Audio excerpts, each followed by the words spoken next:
La haine ne construit pas un État, mais la paix construit des nations.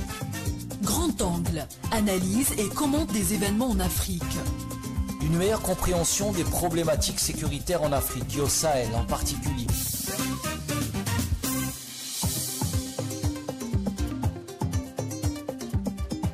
Bonjour chers amis auditrices et auditeurs d'Ifriqiya FM. Bienvenue dans Grand Angle, une émission hebdomadaire destinée à décrypter les dynamiques politiques, économiques et sécuritaires qui façonnent l'Afrique.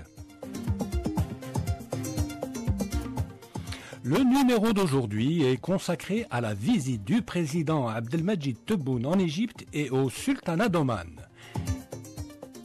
Il est intitulé Algérie. Égypte, une relation forte au service de la stabilité régionale. Le président Abdelmadjid Tebboune a entamé dimanche 27 octobre une visite de travail en Égypte et à Oman. Au Caire, première étape de son voyage, il a été reçu en grande pompe par son homologue égyptien Abdel Fattah el-Sisi. Sur place, le chef de l'État a dénoncé le génocide dont est victime le peuple palestinien à Gaza. Il a indiqué, je cite, « L'Algérie ne ménagera aucun effort au sein du Conseil de sécurité de l'ONU pour mettre un terme au génocide contre les Palestiniens. » Fin de citation. Notre position n'a jamais changé et ne changera jamais car la solution fondamentale reste l'établissement d'un État palestinien dans les frontières de 1967 avec pour capitale El-Quds al-Sharif, a encore souligné le chef de l'État. Le président Abdelmadjid Tebboune, qui s'est également exprimé sur les crises libyennes et soudanaises, a expliqué que l'objectif de sa visite au Caire est d'approfondir les consultations avec son homologue égyptien sur les questions qui concernent le monde arabe. À l'occasion, il s'est félicité des relations fortes entre l'Algérie et l'Égypte qui repose sur des bases solides, incarnant plus de 70 ans de lutte commune. Au terme de sa visite en Égypte, le président s'est rendu hier au sultanat d'Oman. Cette visite d'État s'inscrit dans le cadre du renforcement des liens d'amitié et de fraternité, de coopération et de concertation entre les deux pays. Alors, pour parler de cette actualité riche, de cette tournée importante, il y a avec nous en direct depuis Oran, seconde plus grande ville d'Algérie après Alger, le docteur Ahmed Ben Saada, enseignant universitaire et auteur de plusieurs ouvrages. Bonjour docteur Ahmed Ben Saada. Bonjour Monsieur Chelfaoui, bonjour à vos invités et bonjour l'Afrique. Oui, bonjour l'Afrique, c'est toujours avec grand plaisir que nous vous avons sur le plateau d'Ifriqiya FM. Alors nous serons également accompagnés dans ce numéro par notre confrère Mokrane Touarabi.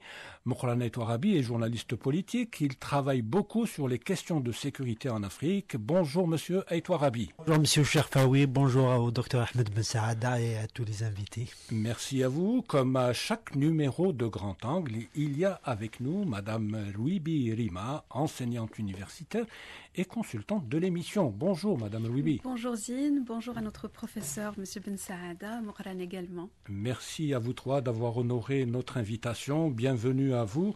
Alors première question, docteur Ben Saada, les dirigeants de deux poids lourds du monde arabe et africain se sont retrouvés dimanche 27 octobre 2024 au palais présidentiel d'El-Ittihadiyya au Caire. Alors, monsieur Ahmed Ben Saada, comment décryptez-vous la visite du président Tebboune en Égypte? Alors, d'abord, il faut signaler que les relations entre l'Algérie et l'Égypte sont des relations historiques. Donc, les relations d'amitié entre ces deux pays ne datent pas d'hier. Il faut retourner justement à notre histoire, l'histoire de notre guerre de libération. Oui. Nous savons que l'Égypte a énormément aidé notre armée de libération nationale pour justement recouvrer son indépendance. Je rappelle pour cela qu'il y a eu des livraisons d'armes, de nombreuses livraisons d'armes qui venaient de l'Égypte, soit directement par la mer, soit en passant par la Libye. La Libye. Il y a énormément de... D'ailleurs, plusieurs auteurs, dont l'historien Mathieu Connolly, qui a justement recensé cette aide en termes de numérique, disons. Par exemple, il y a eu une interception d'un bateau en 1956, et dans ce bateau, il y avait énormément d'armes qui étaient destinées à la Hélène. Oui. Et on peut, par exemple, citer, il y avait 2300 fusils, 90 mortiers, des millions de cartouches. Oui. Même, en fait, le Monde du 30 octobre 1956 avait titré « L'aide mémoire français de l'Atos ». L'Atos, qui est le bateau qui a été intercepté, c'est un bateau soudanais, apporte la preuve irréfutable de l'intervention égyptienne en Algérie. Donc ça, c'est un bateau qui a été intercepté. Donc à partir de ce moment-là, il est intercepté d'ailleurs avec l'aide des renseignements israéliens qui travaillaient avec la France dans ce temps-là. Mais ça, par la suite, ça a continué. Il y a eu des différentes livraisons d'armes. Il y a eu aussi l'aide algérienne dans le cadre des deux guerres israélo-arabes de 1967 et 1973. En 1967, le président Ouali Boumediene avait envoyé une cargaison de chars, des MiG-17 et des MiG-21. Au cours de la guerre de 1973, l'Algérie avait envoyé carrément une escadrille de MiG-21 et de Sukhoi 7.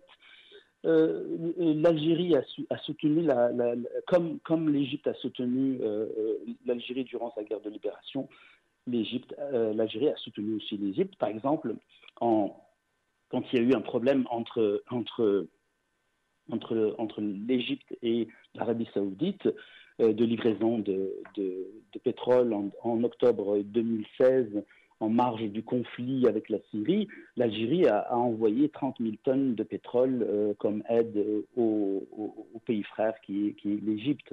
Donc tout cela montre qu'il y a un lien très fort entre ces deux pays, malgré bien sûr des différentes tensions qu'il y a eu, par exemple quand il y a eu les accords de Camp David, etc. Mais disons que les deux peuples sont des peuples frères. Et je suis allé personnellement plusieurs fois en Égypte et je suis reçu, quand je dis que je suis algérien, je suis reçu vraiment comme un hôte de marque. Mais merci beaucoup. Alors c'est le premier tour de table. Merci beaucoup, Dr Ahmed Ben Saada, pour ces éléments. Les relations égyptiennes, ce sont des relations qui se sont forgées dans le sang. Ce sont des relations historiques. Donc c'est plus de 70 ans de relations diplomatiques. L'Égypte a noué des relations avec l'Algérie et les Algériens bien avant l'indépendance. C'est un pays qui a soutenu... Alors, politiquement, l'Algérie, c'est un pays qui a soutenu, qui a fourni beaucoup un soutien logistique durant la guerre de libération à l'armée de libération nationale. Et elle a reçu... Oui. Et même ce que j'ai oublié de dire, c'est que même pendant notre conflit avec le Maroc en 1963, ce qu'on appelait la guerre des sables, l'Égypte a envoyé 1000 soldats et de l'armement justement pour nous aider à combattre le Maroc dans ce temps-là, et ce qui a froissé les relations entre le Maroc et l'Égypte dans ce temps-là. Oui. Absolument, absolument. Donc pour toutes ces raisons, donc les relations algéro-égyptiennes sont des relations particulières. Mourane Touarabi, que pouvez-vous nous dire donc sur la visite du président Tebboune en Égypte? Alors, il faut rappeler que c'est le 3e déplacement du président Abdelmadjid Tebboune en Égypte depuis son accession au pouvoir en 2019. Donc ça montre quand même à quel point ce pays compte beaucoup pour l'Algérie.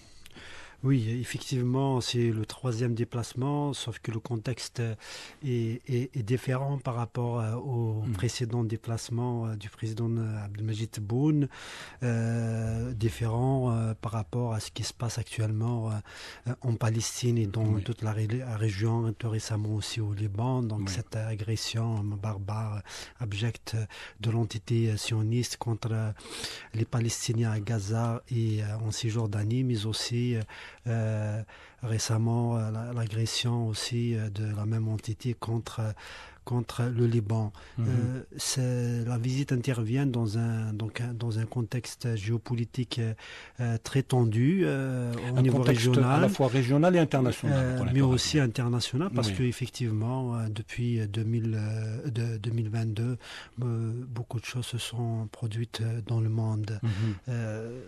Aussi au niveau régional, en plus de la Palestine, vous avez aussi ce qui se passe au Soudan.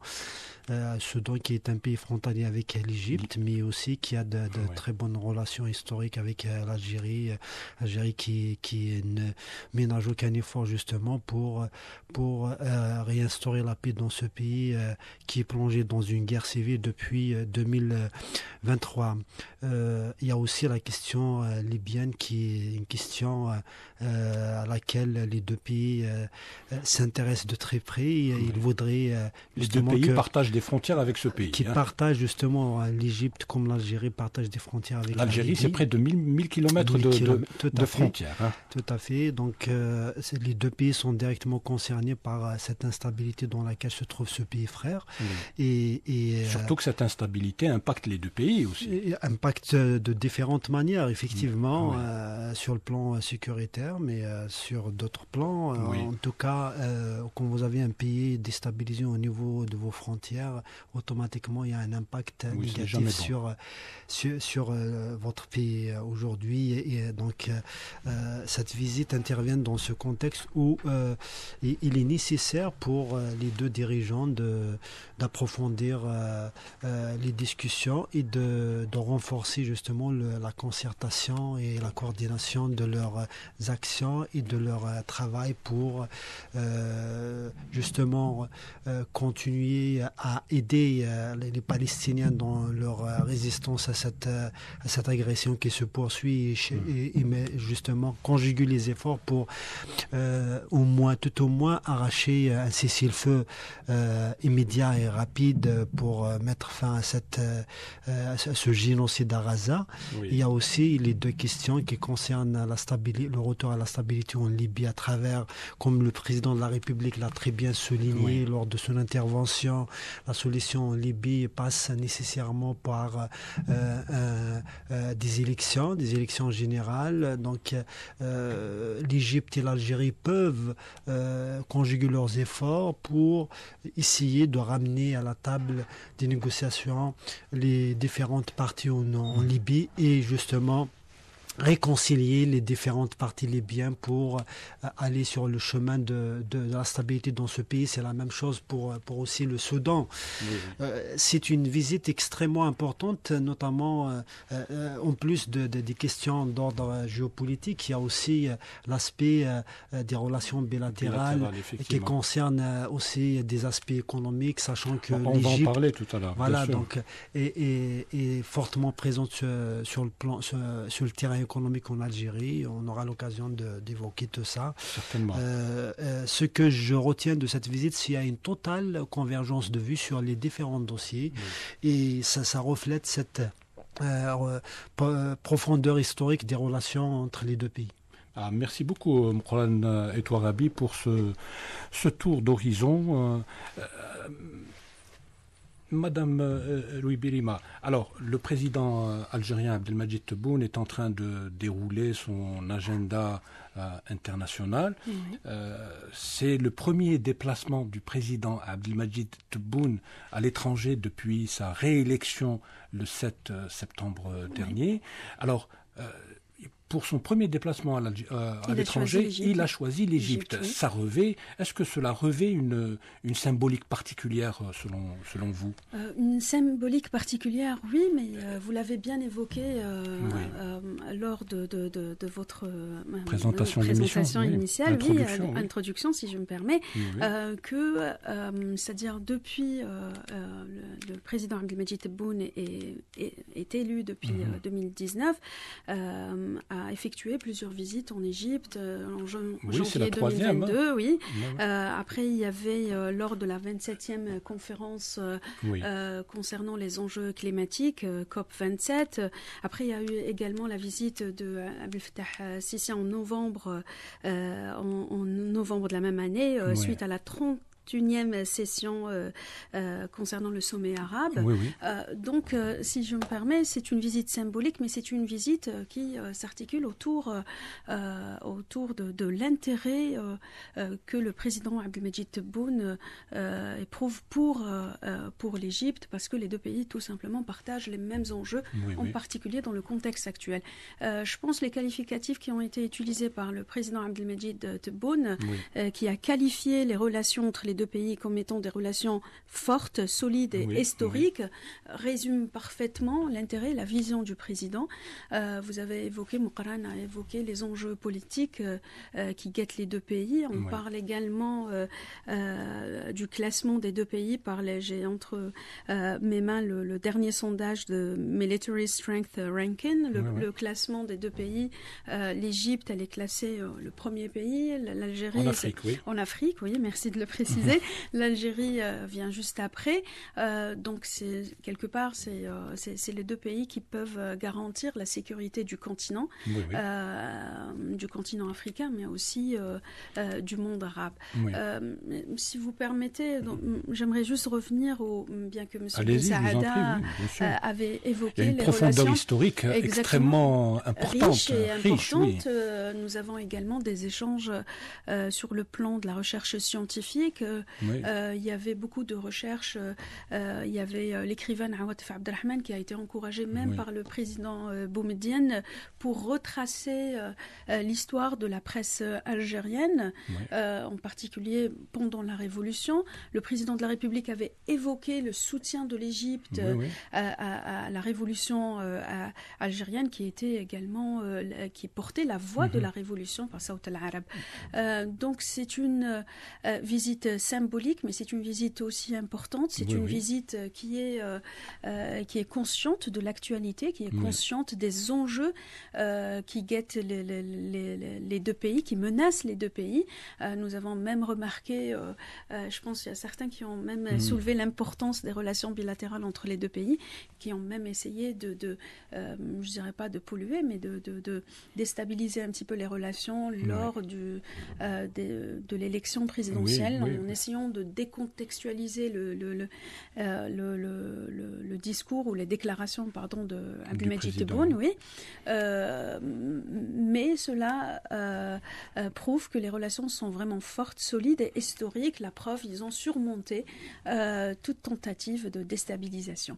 Je reviens également au partage entre les deux pays concernant les guerres contre l'entité sioniste. En 1973, Chadli lui-même avait été en contact avec plusieurs officiers algériens et qui a, je reprends un entretien publié sur les journaux indépendants du général Djemaï où il avait salué l'expertise algérienne en termes de gestion de chars sur le terrain.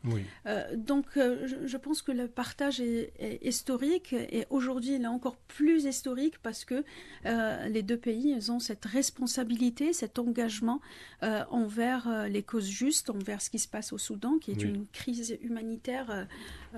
Il faut vraiment soulever. Plusieurs millions de Soudanais sont des réfugiés aujourd'hui. Les deux pays ont exprimé leur convergence politique en termes de la situation en Libye, ce qui est extrêmement important pour garantir justement la stabilité. Je reprends juste la déclaration de Sisi. Excusez-moi. Non, je vous en prie, allez-y.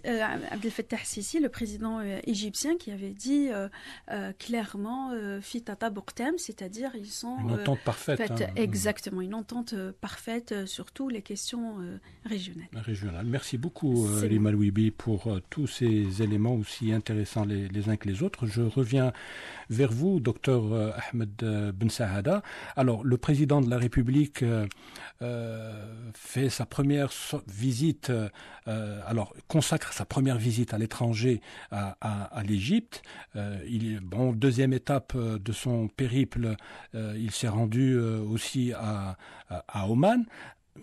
est-ce que les choix de ces deux pays ne marquent-ils pas les priorités diplomatiques du président Abdelmadjid Tebboune? Alors la priorité, semble-t-il dire, alors c'est la région, donc l'Afrique du Nord, mais aussi le monde arabe. Alors, ce qui est intéressant dans ces visites, c'est que ce sont deux pays membres de la Ligue arabe. Ce sont deux pays qui sont situés géographiquement dans deux continents. Oman fait partie du Conseil de coopération du Golfe. L'Égypte, c'est le mastodonte arabe et un des mastodontes africains avec plus de 100 millions d'habitants.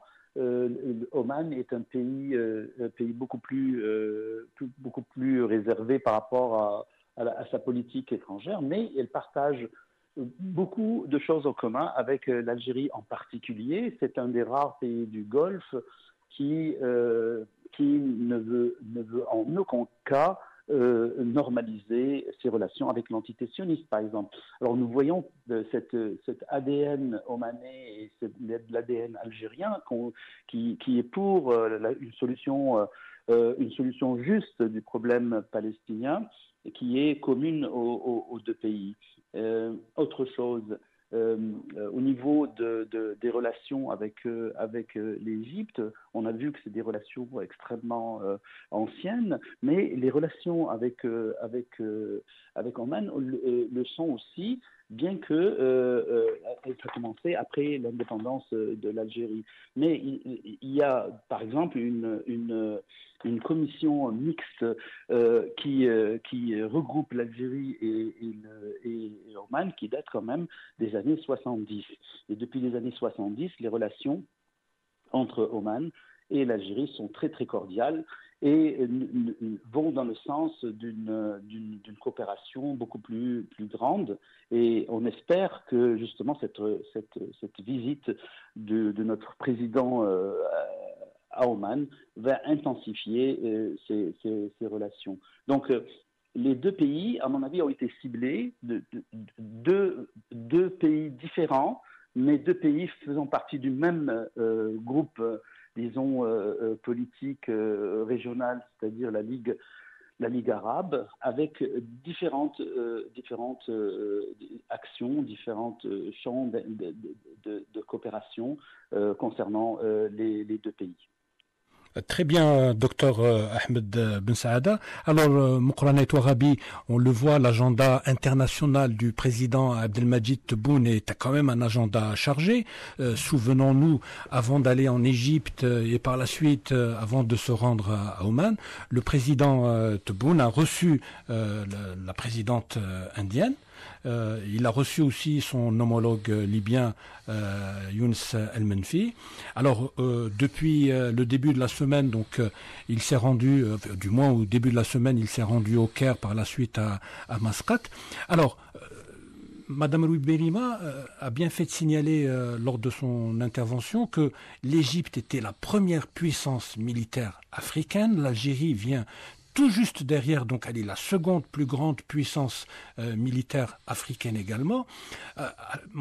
Est-ce que vous pensez que ça peut être un atout? Alors nous avons deux grands pays, donc l'Égypte c'est quand même 100 millions d'habitants, c'est une histoire de plusieurs fois millénaire, donc c'est 3000 ans d'histoire, un peu la même chose pour l'Algérie, c'est un pays continent, c'est 2 381 000 km², plus de 40 millions d'habitants, des puissances militaires, des puissances économiques. Ces pays qui ne sont pas des puissances, fort heureusement, des puissances concurrentes. On le voit à travers les entretiens entre le président Abdelmadjid Tebboune et le président Sisi. Ce sont des puissances complémentaires, ce sont des pays qui essayent d'avancer ensemble. Est-ce que vous pensez que, de par leur poids, ces deux pays sont en mesure de trouver des réponses aux problèmes que connaît l'Afrique? Je fais allusion en particulier à la crise libyenne et à la crise soudanaise. Aujourd'hui, je pense que c'est un atout pour l'Afrique que d'avoir deux pays, des pays qui sont exportateurs de paix, qui aujourd'hui, je pense que c'est un atout pour l'Afrique d'avoir des pays comme ça, surtout lorsque l'on s'attelle à des règlements de crise aussi complexes que la crise libyenne ou la crise soudanaise. On le voit en Libye, on assiste il y a beaucoup d'ingérences étrangères, il y a des guerres par procuration, il y en a aussi au Soudan. Aujourd'hui, si l'Algérie et l'Égypte prennent à bras le corps ces crises, on peut espérer que dans les prochains mois, on peut trouver des solutions à la mesure des attentes du peuple libyen et du peuple soudanais. Tout à fait, vous avez bien résumé la situation. Effectivement, les deux pays, en conjuguant leurs efforts, ont de fortes chances d'obtenir des résultats positifs et satisfaisants pour le peuple libyen. Donc, si on parle de ce dossier et même par rapport à d'autres questions régionales, ce sont deux poids lourds au niveau africain et aussi au niveau méditerranéen. Vous avez bien dit qu'il s'agit des deux premières puissances militaires au niveau africain et aussi de deux puissances économiques parce que l'Égypte elle est en tête sur le plan économique, l'Algérie vient en troisième position. Donc vous avez un géant sur le plan géographique aussi qui est l'Algérie, le plus grand pays d'Afrique, et vous avez de l'autre côté aussi l'Égypte qui est le troisième pays le plus peuplé d'Afrique. Il y a beaucoup de complémentarité entre ces deux pays sur le plan économique, sur le plan historique, vous avez aussi bien situé les choses, avec la conjugaison des efforts entre les dirigeants des deux pays, les choses peuvent aller mieux au niveau régional parce que les deux pays sont animés par une bonne volonté de ramener la paix et la stabilité au niveau régional au moment où d'autres acteurs extra-régionaux cherchent à attiser les conflits, à aggraver l'instabilité qui touche les pays comme la Libye et comme le Soudan récemment. L'Algérie a maintes fois exprimé sa position par rapport à ces dossiers. Elle ne cherche que justement la stabilité, le retour à la stabilité dans ces pays. Et pour l'Égypte, à travers ses responsables aussi, ils cherchent aussi justement à ce que les deux pays puissent trouver le chemin de la stabilité. En conjuguant les efforts avec leur influence régionale, ils peuvent effectivement pouvoir dans les prochains mois réussir à convaincre les différentes parties égyptiennes libyennes et soudanaises à cesser les hostilités, à aller vers la table des négociations pour mettre en place une feuille de route qui va permettre à ces deux pays de retrouver la stabilité qu'attendent justement les deux peuples soudanais et libyens. L'Égypte a une forte influence au niveau régionale, elle est capable aussi de parler avec d'autres acteurs extra-régionaux qui s'immiscent dans ces conflits et tenter de les convaincre justement de changer de position par rapport à ce dossier. L'Algérie aussi a son influence au niveau régional, elle n'a pas ménagé les efforts là-dessus pour justement placer la question du retour à la stabilité à travers des élections comme un élément central de la résolution de la crise en Libye, aussi cesser la guerre civile fratricide au Soudan, en ne cherchant pas à alimenter une partie contre une autre. Voilà, donc c'est une position de neutralité dont le seul objectif est que ces pays déstabilisés puissent retrouver le chemin de la stabilité. Aussi au niveau africain, ils se sont distingués par une coopération au sein des instances africaines très forte sur le plan justement du continent, pouvoir résoudre les conflits dans lesquels plongent plusieurs pays au niveau africain. La coopération entre les deux pays aussi, elle est très, très étroite au niveau de la Ligue arabe, des États arabes, sur notamment le dossier palestinien et ce qui se passe actuellement au Liban. Donc on peut dire que l'Égypte et l'Algérie n'ont, malgré les tentatives justement de nuire à cette relation exemplaire à travers des campagnes de désinformation justement. On a vu que les deux pays justement coordonnent et se concertent régulièrement de façon permanente sur l'ensemble des questions régionales, et comme les deux présidents l'ont souligné lors de leur déclaration conjointe au Caire, il y a une parfaite entente, une convergence de vues totale sur l'ensemble des dossiers. Donc vous avez deux grands pays qui sont là et qui sont prêts justement à déployer tous leurs efforts pour la stabilité et le bien des peuples de la région. Oui, très bien, Mokhtar Touarabi. On l'a vu, Madame Louis Birima, lors des discussions, lors de la rencontre du président Abdelmadjid Tebboune avec son homologue égyptien Abdel Fattah Sisi. Il a beaucoup été question du génocide que subit le peuple palestinien. Et sur cette question aussi, les deux pays affichent pratiquement un accord sur toute la ligne, une entente sur toute la ligne. Oui, cela a été évoqué par le président également, Abdelmadjid Tebboune, qui a réaffirmé encore une fois que la position algérienne est claire, nette et qu'elle ne va pas changer, c'est-à-dire un soutien inconditionnel à la cause palestinienne. Il avait également affirmé que le destin des Gazaouis ne peut être pris que par les Gazaouis eux-mêmes. Ça a été également confirmé par Abdel Fattah Sisi. Et là, si vous permettez, on sent cette convergence entre les deux positions politiques, notamment il faut le rappeler que l'Égypte a eu beaucoup de pression de la part de l'entité sioniste avec ce qu'on appelle Philadelphia Corridor. Ils ont essayé d'imposer, de repousser la population gazaoui vers le Sinaï, chose que l'Égypte avait totalement refusé et rejeté cet apartheid qui pousse la population gazaoui ou la population palestinienne à se retrouver dans cette zone, contrairement à la propagande sioniste qui essaye de divulguer et de faire croire à la communauté internationale qu'il y a un deal entre les deux pays et avec les autorités égyptiennes.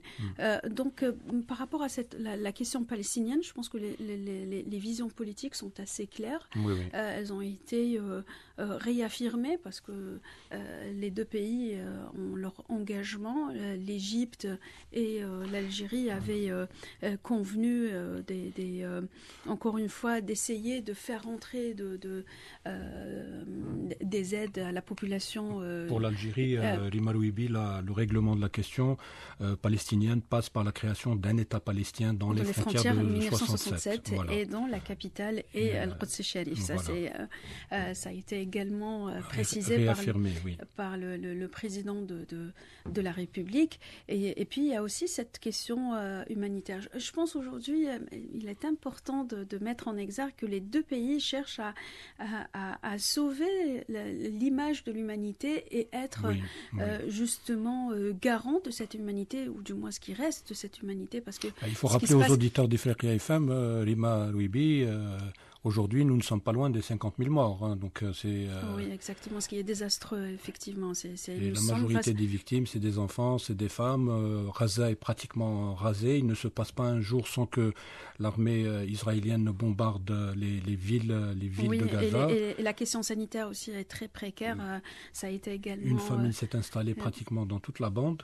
Les gens meurent de faim aujourd'hui. Il n'y a pas de soins, les hôpitaux ont été rasés. Également. Exactement. Il n'y a pas de vaccin. Et puis, je reviens à la situation sanitaire. La bande de Gaza a besoin de beaucoup d'aide en termes de médicaments, en termes de vaccins pour les enfants. Ça a été évoqué avant-hier même à l'Institut des études stratégiques par le grand chirurgien Hassan Abou Sete. Donc, cette visite aussi traduit la volonté politique, mais aussi la volonté de sauver la population palestinienne de ce qui se passe à Gaza en particulier, et d'essayer encore une fois d'ouvrir des voies pour apporter l'aide nécessaire à la population gazaoui.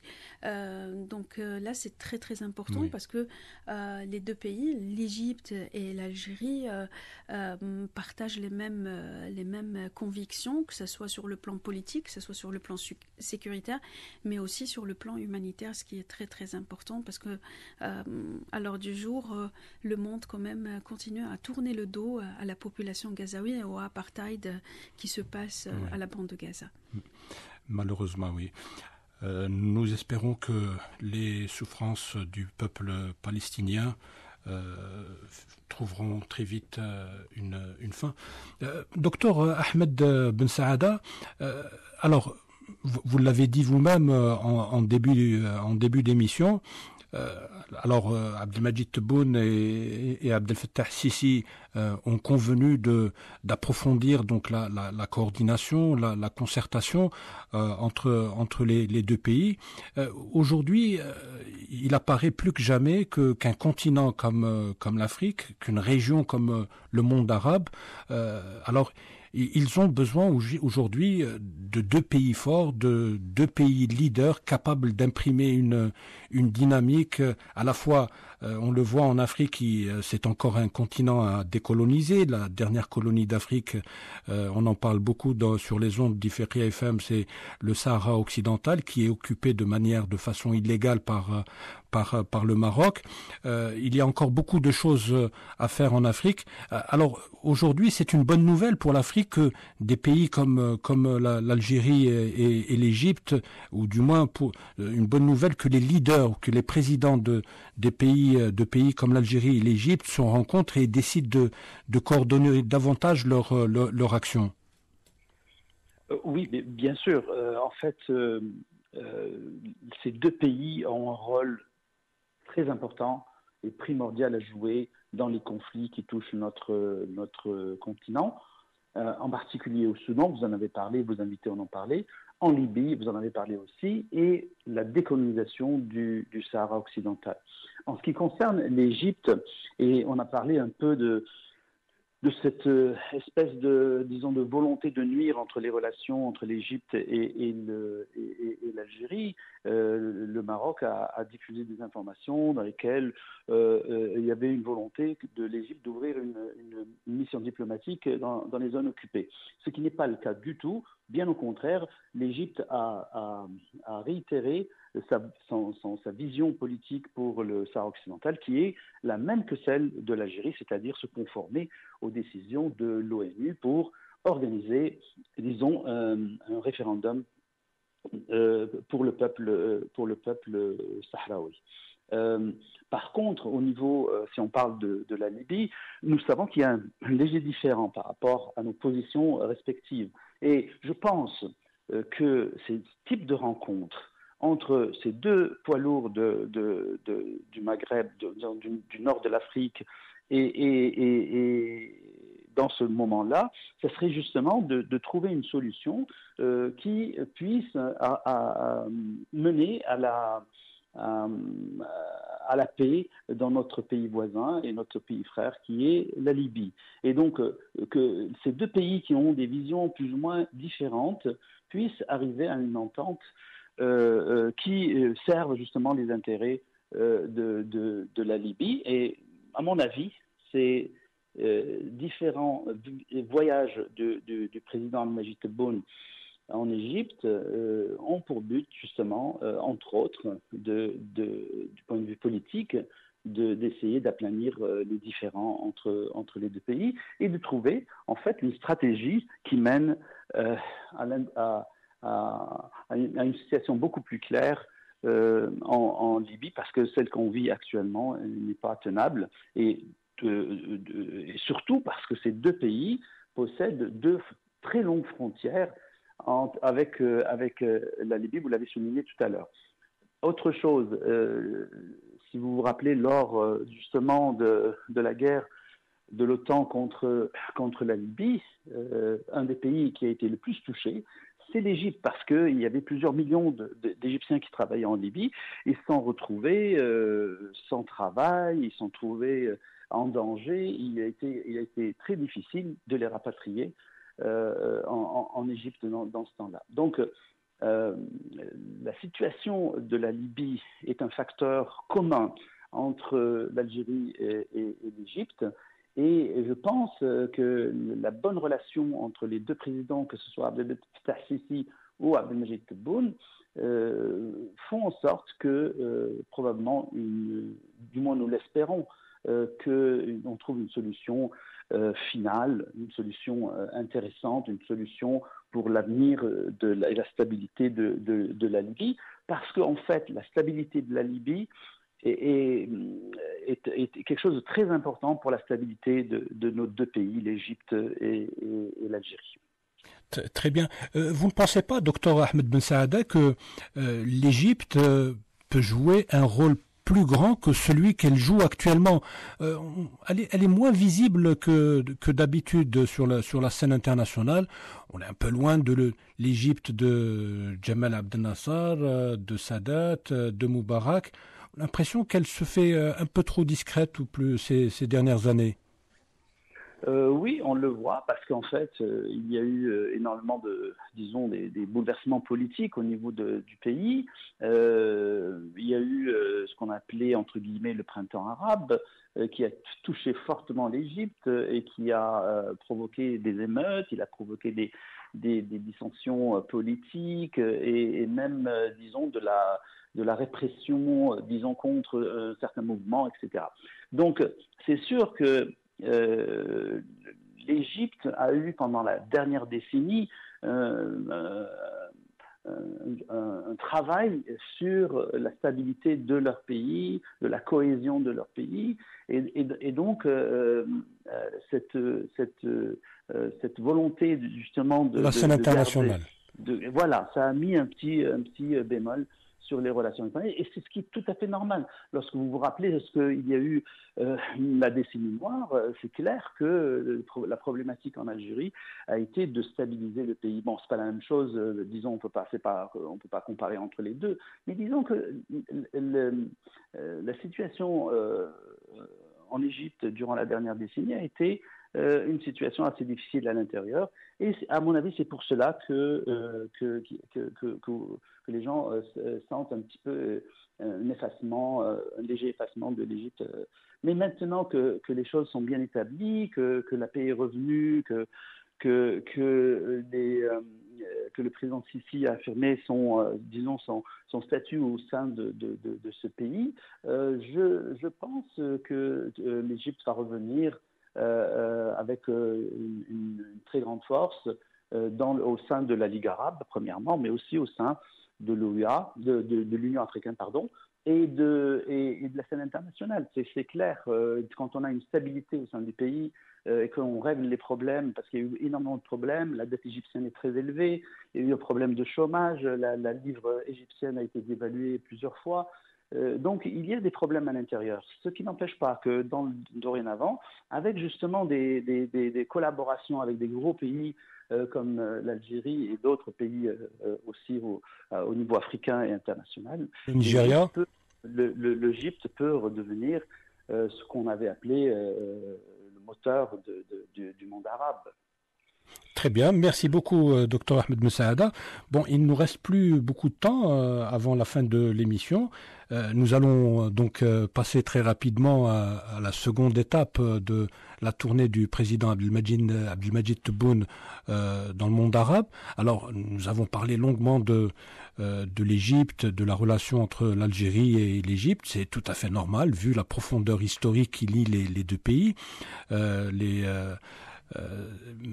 Alors, juste après l'Égypte, Mokolana Touarabi, le président de la République, s'est rendu à Mascate pour une visite d'État à Oman. Bon, les relations entre l'Algérie et le sultanat d'Oman, c'est une relation ancienne. Elle remonte donc au début de l'indépendance. Mais bon, il reste que cette visite est extrêmement importante parce que c'est la première visite d'un président algérien à Mascate, au Sultanat d'Oman. Donc pour toutes ces raisons, il est important quand même qu'on en parle et qu'on en parle beaucoup. C'est une visite qualifiée d'historique, justement parce que c'est la première fois qu'un président algérien se rend dans ce pays, donc au Sultanat d'Oman, qui fait partie du Conseil de la coopération des pays du Golfe. La relation entre les deux pays, c'est une relation effectivement historique. Il y a toujours eu d'excellents, même s'il n'y a pas eu de visite de très haut niveau, mais il y a eu beaucoup de respect entre les deux pays. Beaucoup de respect et beaucoup d'échanges entre les deux pays. Notamment, y compris sur le plan économique, sur le plan culturel aussi, sachant que nous, en Algérie, nous avons le rite ibadite, qui est un rite majoritaire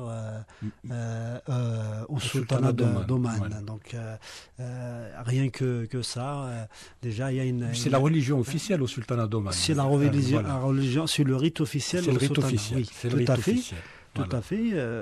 Et sur le plan, sur d'autres plans, vous savez, au niveau de la Ligue arabe, par exemple, Dr Ahmed Ben Saad a bien fait de souligner que justement le Sultanat d'Oman n'a jamais eu une quelconque tentation ou un jour à songer à la possibilité de normaliser avec l'entité sioniste comme certains pays de la région l'ont fait tout récemment. Donc c'est un pays très stable au niveau régional et discret certes, mais qui apporte sa contribution à la stabilité régionale au niveau des forats régionaux et à la stabilité régionale et qui soutient fermement la cause palestinienne comme le fait l'Algérie. Donc voilà, rien que par rapport à ça, le renforcement de cette relation est extrêmement important. Un renforcement qui a aussi d'autres aspects de coopération au niveau régional, mais aussi au niveau international, au niveau des Nations Unies. Le Sultanat d'Oman a voté pour la candidature de l'Algérie au sein du Conseil de sécurité de l'ONU dont le mandat a commencé en janvier 2024 et a continué à appuyer toutes les initiatives de l'Algérie au sein des Nations Unies. Donc il y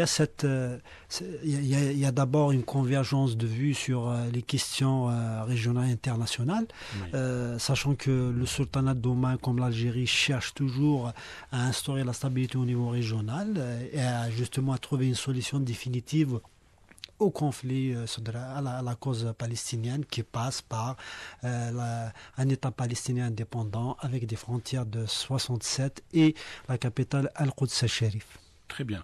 Merci, Mkhonet Ouarabi. Alors, Rima Louibi, le choix du président Abdelmadjid Tebboune de se rendre à Mascate, dans le Sultanat d'Oman, ce n'est pas un choix fortuit.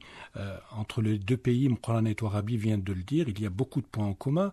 Donc, on partage la même langue, la même religion, la même culture. On a des rites en commun.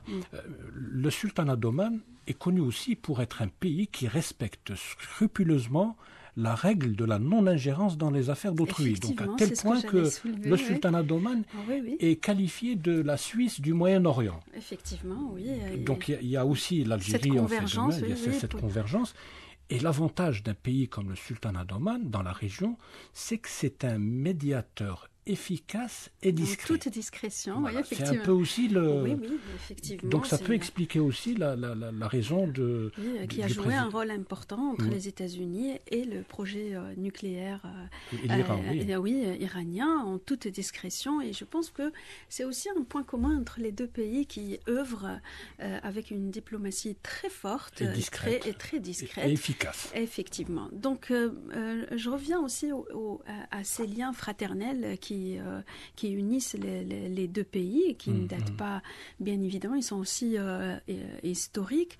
Il y avait dernièrement il y avait une dynamique assez importante qui touche à la fois les enjeux politiques, mais aussi les enjeux économiques. Il y avait, permettez-moi juste de le rappeler, les échanges entre le ministre du Commerce et de la promotion des exportations, Taïb Zitouni, et son homologue Ben Mohamed El Youssef, qui avait, en juillet déjà 2024, qui avait affirmé leur volonté de concrétiser des échanges économiques et commerciaux bilatéraux entre et les moyens de renforcement de cette coopération. Oui, allez-y. Il y avait également les échanges entre les deux parties concernant la coopération économique qui œuvre aux intérêts des deux pays. Et il y avait également la 8e session entre les deux ministres des Affaires étrangères. Donc Ahmed Attaf, je cite, et son homologue Badr Hamed El Boussaïdi, qui avait justement évoqué les échanges politiques et la volonté politique des deux pays pour garantir la stabilité et surtout l'unité entre les pays arabes. Donc ça a été également cité, ça a été mis en exergue par Oman News Agency, le travail accompli par le président de la République Abdelmajid Tebboune, qui a œuvré pour la stabilité, pour la paix, que ce soit sur le plan régional et sur le plan international. Si vous permettez, je voudrais juste revenir à 2017, où le ministre du Commerce, Ali Ben Masoud El-Snedi, qui avait justement, depuis 2017, évoqué l'importance d'élargir le spectre économique entre les deux pays et de profiter de la position géographique, de l'importance du port Salalah, voilà, pour éventuellement exporter de la marchandise omanaise à l'Algérie, qui prend sur la voie maritime seulement 21 jours. Oui, les deux pays présentent l'avantage d'être des pays qui sont situés, qui sont stratégiques. Donc l'Algérie et l'Europe, l'Algérie c'est un peu un trait d'union entre l'Afrique et l'Europe. Et l'avantage d'un pays comme Oman, c'est que c'est un trait d'union entre l'Asie et l'Afrique aussi. Donc et ce qui est important, c'est que l'Algérie s'inscrit à la fois dans une vision politique, mais aussi économique. Exactement. Ça a été les engagements du président de la République pendant sa campagne électorale notamment. Eh bien, aujourd'hui, c'est sur vos éléments, votre analyse que nous allons terminer cette émission. J'aurais voulu donner la parole une dernière fois au docteur Ahmed Ben Saada, mais on me dit derrière la vitre que le temps imparti à l'émission est terminé. Donc, nous reviendrons sur le sujet certainement une prochaine fois lors d'une nouvelle émission. En attendant, vous l'aurez compris, chers amis auditrices et auditeurs, nous arrivons au terme de cette émission. Nous vous donnons rendez-vous la semaine prochaine, même jour, même heure, pour un nouveau numéro de Grand Angle. En attendant, vous pouvez continuer à nous écouter sur Internet. Pour cela, il vous suffit simplement de télécharger notre application sur Play Store. Mes remerciements vont à Lima Louibi, qui a eu la gentillesse, encore une fois, de venir à l'émission. Merci Mkolana et Touarabi. Docteur Ahmed Ben Saada, merci d'avoir répondu favorablement à notre invitation. Alors, je rappelle que cette émission a été préparée et présentée par Zine Cherfaoui. Elle a été réalisée par Khaled. Console technique, il y avait Mustafa et Khaled. Bonne écoute avec la suite des programmes d'Ifriqiya FM. Au revoir.